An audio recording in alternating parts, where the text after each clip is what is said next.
The ongoing coronavirus crisis appears to to be to the People's Republic of China what Chernobyl was to the Soviet Union. As Argent said, I think the whole crisis and its unknown outcome puts the idea of China as a superpower into question. There was this popular meme of another Cold War between the United States and China, or even China supplanting the United States and becoming a hyperpower, some kind of weird hyperpower Pax Sino world. I see this as basically impossible, and the what's going to happen, regardless if you want it or not, is a multipolar world, something we haven't seen since the interwar period. Now, the Cold War is often seen as a bipolar world. I kind of push back on that because, really, a few years after unification and after they developed their nuclear power, China was its own independent great power, at least. Especially when you get into after Deng Xiaoping in the late 70s and the 80s, they really started to become a great power. Regardless, once the collapse of the Soviet Union occurred, the United States became, for about 25 years, 30 years, the only country which projected power upon the global stage. The result was the unipolar or hyperpower world of the United States, Pax Americana. But this world is slowly coming to an end due to the inevitable decline of the United States. And Russia, the Russian Federation, is reemerging as a great power. In Georgia, the annexation of Ukraine and the intervention in the Syrian civil war, they definitely are a great power that's able to exert itself upon the global stage.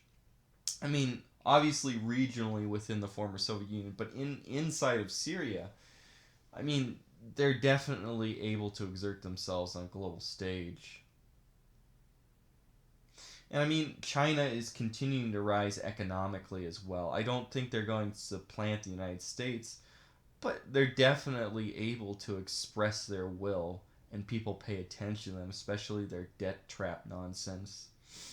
Um, Stupid journalists are always saying that there's going to be another Cold War and the United States is going to, fall, be replaced by China, because they're just trying to follow their shallow view of history based on their own lifetimes.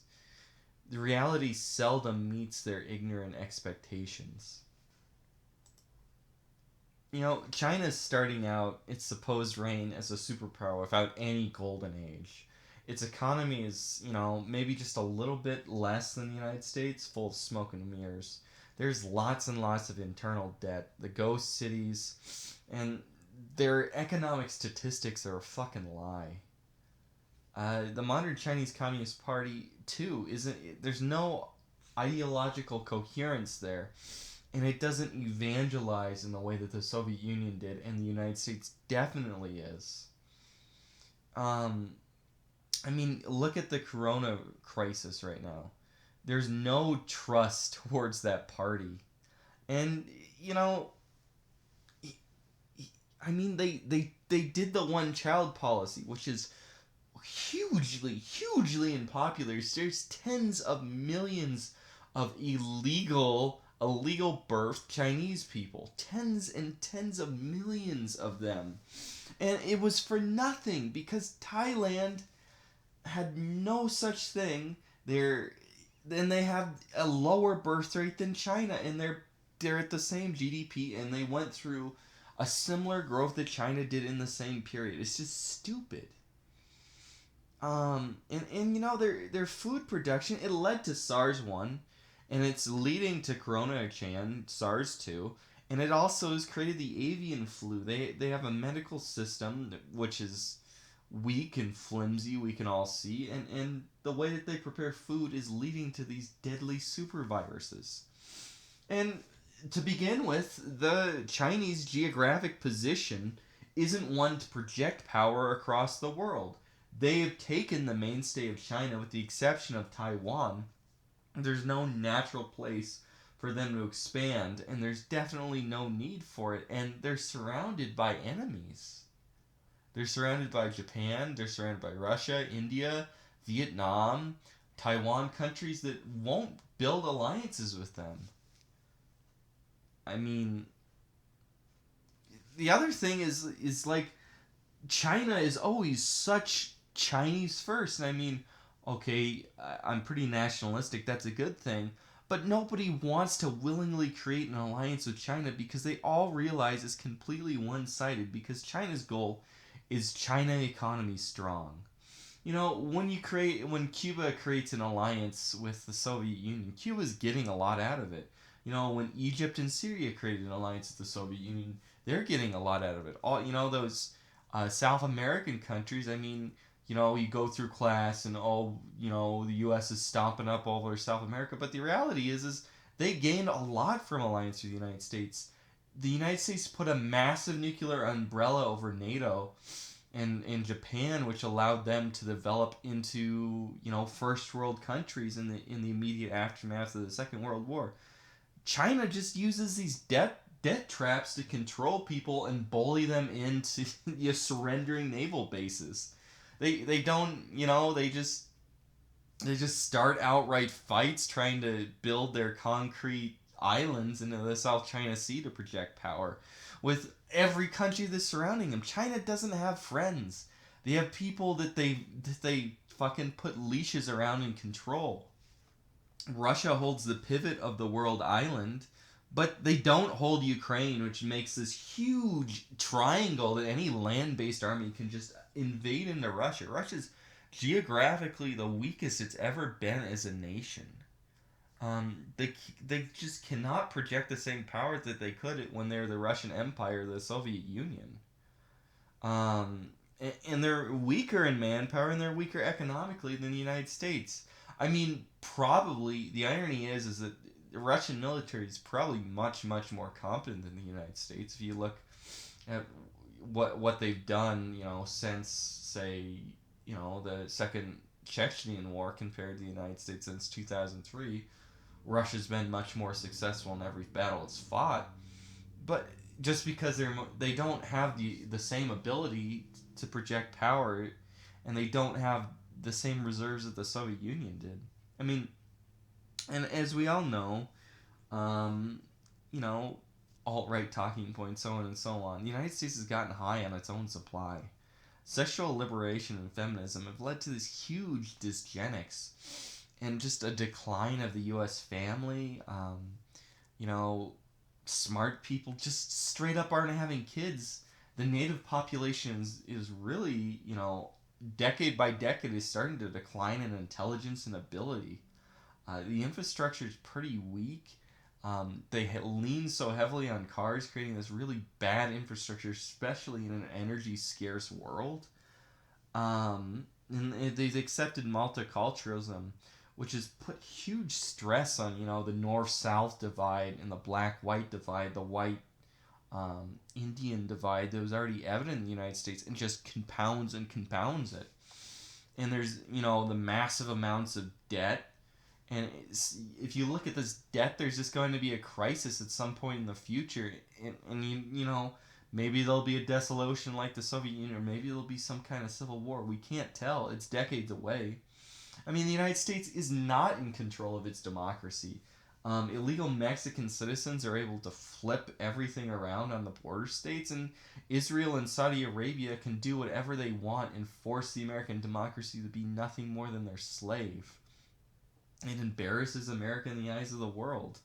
And they're obviously declining. And I mean, let's look at the European Union. The European Union is just a straight up fucking mess.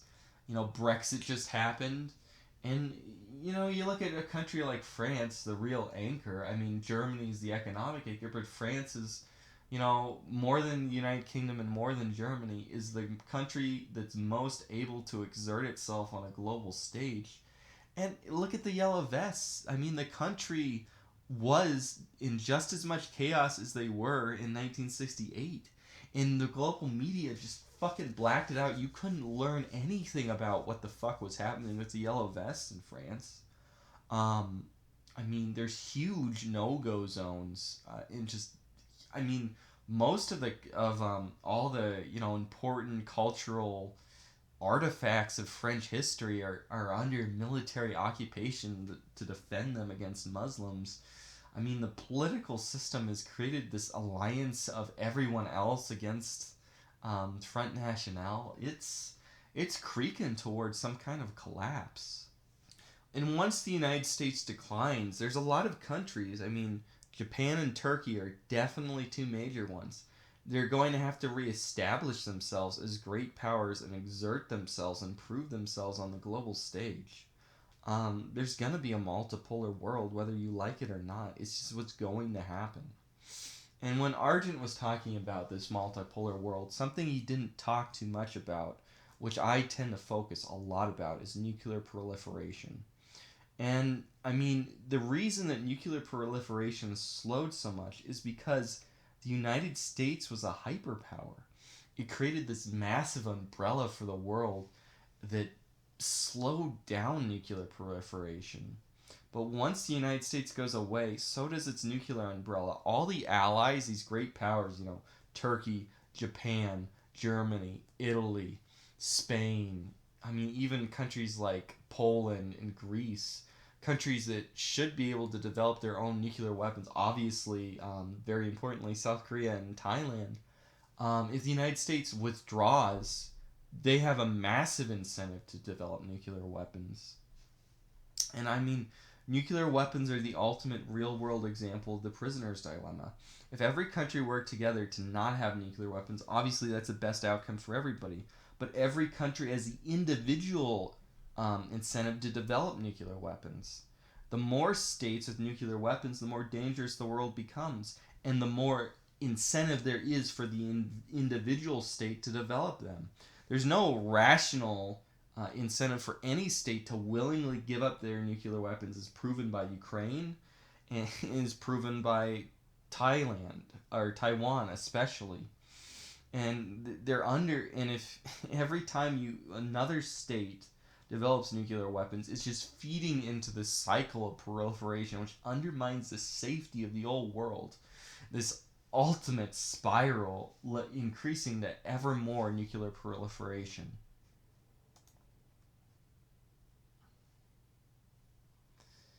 I mean, you look at all these countries that gave up their nuclear weapons, like, the three former Soviet republics which gave it up to the Russian Federation: Kazakhstan, Ukraine, Belarus. Ukraine absolutely, it was a massive mistake. They lost Crimea. It's just destroyed their economy and their future possibilities for economic growth. If they had a nuclear weapon, the Russian Federation would have never taken Crimea. I mean, this optimism of this post Cold War era it was this fluke. In all these states, they've learned their lesson for giving up their nuclear weapons. Ukraine's learned their lesson. I mean, Taiwan was on the very verge of developing nuclear weapons, and they ended their program. If the United States withdraws, Taiwan is so fucked. The People's Republic of China, the People's Liberation Army, can use short-range tactical nuclear missiles and decapitate Taiwan in a matter of hours. Destroy their entire air force, decapitate their entire intelligence structure easily. I mean, South Africa gave up their nukes too. And everybody looked at the only scenario, all the popular consensus, USA versus USSR, but there is all these different nuclear wars that could have occurred in the Cold War. There wasn't just USSR versus the United States, or Warsaw Pact versus NATO, if you want to say that. There was also Israel versus the Arab states, and China against the Soviet Union. And these were the only three ones that could really happen. But now there's much more. There's a nuclear war, of course, still between the Russian Federation and the United States / NATO. There's India-Pakistan, which, a lot of analysts say is really possible. You have some kind of China versus the United States, and there's China against everybody in the South China Sea. And, you got North Korea. It could go against South Korea. North Korea could go against Japan. North Korea could go against the United States. Probably all three at once. And then you have Israel versus Israel doing some kind of first strike against Iran that prevent them from developing nuclear weapons. or some kind of conflict between Iran and the United States going out of bounds. There's way more ability now, and nobody seems to recognize this just because of the more people that have nuclear weapons or want to develop nuclear weapons and their ability to use them. It makes nuclear war more likely the more proliferation there is. And something everybody focuses on and puts their peace efforts on, like the Soviet Union versus the United States, that didn't really matter, because what was more likely in the Cold War in 69, the very likeliest nuclear war there ever was, there was an open border war between the Soviet Union and China. That was probably just as likely as the Cuban Missile Crisis, and nobody realizes, nobody talks about that. Had Egypt won in Yom Kippur, nobody talks about this. Israel would have lost the war and retaliated by nuking fucking Cairo. They would have nuked the Nile Dam, killed millions and millions of Egyptians. They probably would have nuked Damascus. And, the most likely thing for a nuclear war to happen, because there's been one nuclear war, World War II, which nobody seems to talk about, is if there's a conventional war and one power has a nuclear weapon or other weapons of mass destruction, that one power is going to use them. If they're in truly dire straits, they're going to use them, like the United States used against Japan, or if you look at Saddam Hussein, use them against the Kurds and use them against Iran in the Iran-Iraq war. That's very likely, and there's all kinds of scenarios where you could have a nuclear China in the South China Sea nuking, nuking probably Vietnam's the most likely, or what's really, really likely is Taiwan. Taiwan is so fucked without nuclear weapons if the United States withdraws.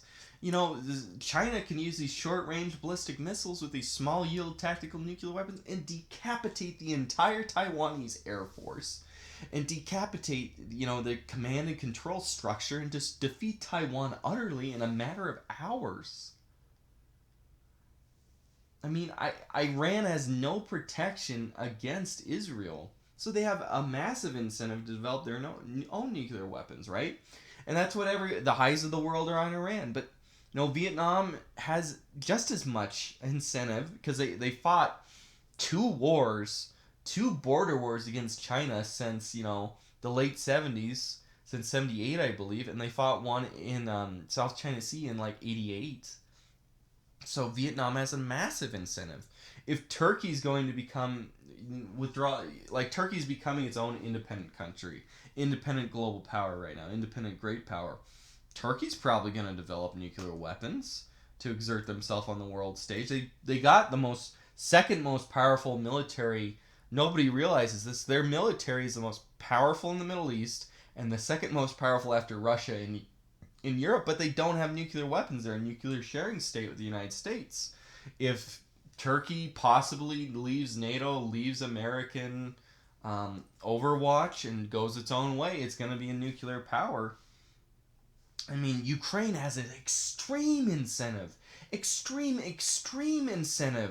to develop nuclear weapons to prevent further Russian ethnic conflict within their country being taken advantage of Russia.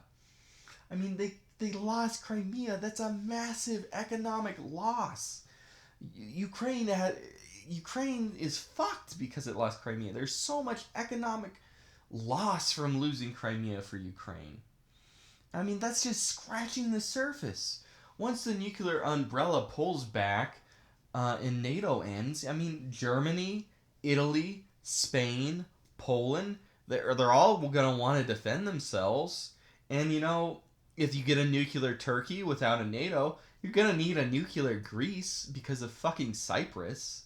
I mean, if the United States umbrella pulls back, Japan's probably going to want to establish itself as a great power. But South Korea definitely is going to want a nuclear protection, some kind of fucking umbrella against North Korean nukes, which are very, very, very competent, by the way. North Korea's nuclear ability is above that of India's. I mean, as I talked about before, Taiwan is just fucked. I mean, these possibilities for further proliferation are endless. Every nuclear-armed state creates an avenue for a possible future conflict. Now, there are only two questionable powers right now in nuclear weapons. You got the unstable Pakistan, which could have a coup, and you could have some kind of weird, military dictatorship or even Islamist government having nukes. And you have, North Korea, which nobody knows anything about. Nobody can read what North Korea is doing. So you have two unstable countries right now with nuclear weapons. If there's massive proliferation, how many more questionable countries with nuclear weapons will emerge? And, does somebody, you know, Brezhnev and Nixon and even probably Mao, maybe not Mao, Deng Xiaoping definitely did, but these people are rational. They can understand the implications of mutually assured destruction. Would a Pol Pot?